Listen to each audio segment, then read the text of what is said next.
A few words about insulin therapy now. When do you use insulin? Right away, no questions asked.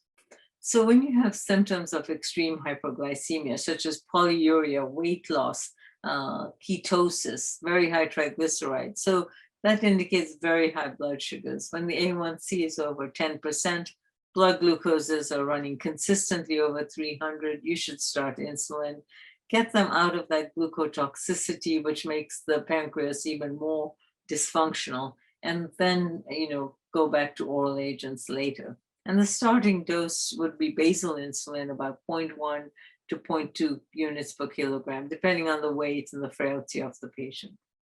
What has helped us greatly now is the use of longer acting basal insulin. We're all familiar with glargine and detamir, but now we have longer acting glargine, which is super concentrated, 300 units per milliliter, or degludec, which is 200 units per milliliter.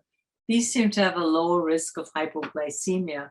And I often use these, if a patient of mine is on very large doses of basal insulin, that volume of injection can be high and painful. Then, or if they're brittle, if their control shows a lot of variability, I use basal, the second generation basal insulins, and which I've just listed here. Glargine 300 units per ml, trade name is Toujeo, and insulin degludec, the trade name is Tresiba. They have a much longer duration of action and less of a peak, and much less variability in blood glucose. And here I just added the different rapid acting and short acting insulins with the onset, peak, and duration. So the important caveat in glucose monitoring is, well, first to look at the glucose trends. Don't just look at isolated blood glucose values in a lab.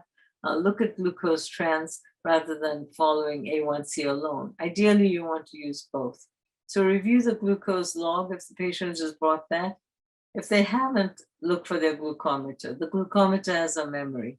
Now many patients have continuous glucose monitors. In a stable patient, you would just monitor A1C twice a year, but do it every quarter if your goals aren't met. And I have used point of care A1C testing for many years, just with a finger stick. We get a reading in 4 or 5 minutes. If the patient hasn't had labs done, if I really need to know on that day what I need to do with their therapy, what ballpark they're in, then I do point of care A1C testing.